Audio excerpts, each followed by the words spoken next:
America को नया राष्ट्रपति मिलने जा रहा है। मतों की गिनती अभी भी जारी है, लेकिन जो बाइडेन ने डोनाल्ड ट्रंप पर 50 इलेक्टोरल वोट्स की बढ़त ले रखी है, जिसका पट पाना अब मुश्किल है।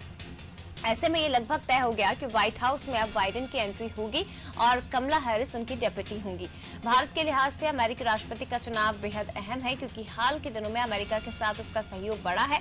चीन के साथ लद्दाख सीमा पर तनाव ने भारत और अमेरिका को और करीब ला दिया है। तनाव की स्थिति अब भी बरकरार है। ऐसे में नए राष्ट्रपति का रुख कैसा रहता है, ये देखने वाली बात है। बाइडेन का अमेरिकी राष्ट्रपति बनना भारत के लिए अच्छा है या बुरा, इसके कुछ संकेत पिछले दिनों मिले हैं। भारत में एक धड़ा मानता है कि बाइडेन और हैरिस जिस तरह से जम्मू कश्मीर में मानवाधिकार और NRC CAA को लेकर मुखर रहे, उससे भारत को परेशानी हो सकती है। लेकिन कुछ बयानों के आधार पर दोनों को जज करना ठीक नहीं होगा।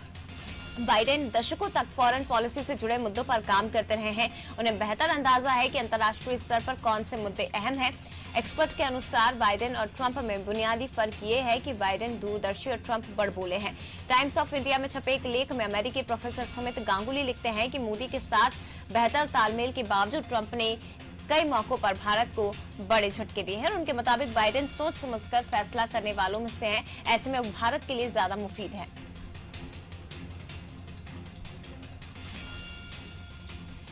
और हमारे साथ हमारे news head Ratnakar Tripathi ji phone line पर जुड़ गए हैं। सर, अभी तक स्थिति साफ नहीं हुई है, लेकिन बाइडेन लगातार बढ़त बनाए हुए हैं। कौन व्हाइट हाउस में बैठेगा, ये स्थिति धीरे धीरे स्पष्ट हो जाएगी। लेकिन ट्रंप और बाइडेन में से अगर जीत होती है, भारत के लिहाज से कितना महत्वपूर्ण हो जाता है ये? भारत के लिए ट्रंप भी बहुत महत्वपूर्ण रहे थे, क्योंकि जिस वक्त ट्रंप का अभ्युदय शुरू हुआ अमेरिका की राजनीति में और ये राष्ट्रपति की कंटेस्ट में आ गए थे, तब उन्होंने लगभग भारत से मिलते जुलते स्टैंड पे अपनी बात रखी थी। उन्होंने इस्लामिक आतंकवाद को टारगेट किया था। भारत उस समय बहुत शर्म पर जूझ रहा था, उन चीजों से आज भी जूझ रहा है। ट्रंप ने कहा था कि इन लोगों की अमेरिका में एंट्री बैन कराई जाएगी। हालांकि भारत इस हद तक कभी नहीं गया, लेकिन फिर भी उसने अपना विरोध करने वालों को सख्त जवाब देने शुरू किए थे, सर्जिकल स्ट्राइक की शक्ल में। उसके बाद ट्रंप ने ऐसे प्रतिबंध लगाए भी, जो कि भारत में भी मांग उठती चली आ रही थी। हालांकि मैं फिर कहूंगा, भारत सरकार ने इस दिशा में ऐसा कोई कदम नहीं उठाया, लेकिन ट्रंप ने जब ऐसा किया तो अमेरिकी कोर्ट ने उनके डिसीजन को पलट दिया था। अब जहां तक हम जो बाइडेन की बात करते हैं, ये बात सही है जो भी आप कह रहे थे कि कई मौकों पर ट्रंप ने भारत को झटके दिए हैं, मोदी का दोस्त होने के बावजूद। लेकिन जो बाइडेन को लेकर अब भारत को एक गंभीर स्थिति, गंभीर चिंतन का सामना करना पड़ सकता है, क्योंकि वो प्रो पाकिस्तानी है। पूरी तरीके से जो उनका रुख है प्रो पाकिस्तानी नजर आता है। उन्होंने ही कहा था कि कश्मीर में अनुच्छेद 370 नहीं हटाया जाना चाहिए था, पुरानी स्थिति बहाल रखी जाए वहां पर। और उन्होंने अपनी जो उनकी चुनावी वेबसाइट है, इवन जो बाइडेन की, उसमें मुस्लिम अमेरिकियों के लिए CAA और राष्ट्रीय नागरिक रजिस्टर का विरोध किया गया, जबकि भारत में यही दो चीजें हैं जिनको बहुत ज्यादा ये माना गया था कि देश में एक बड़ा कदम उठाया गया है विरोध के बावजूद।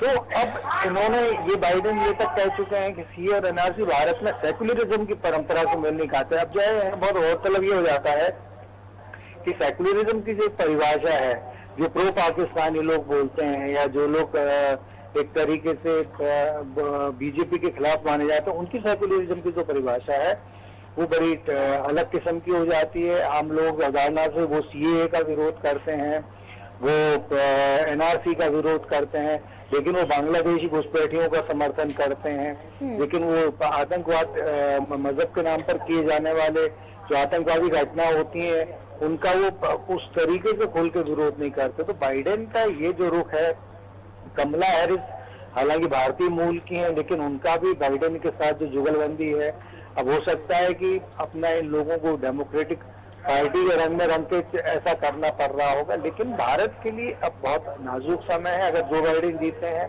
भारत को, क्योंकि अमेरिका के निश्चित रूप से सब 5 साल जो भी 4 साल जो ट्रंप के दौरान जो भी सहायता मिली, उससे कम से कम भारत का दुनिया में कद तो बढ़ा था।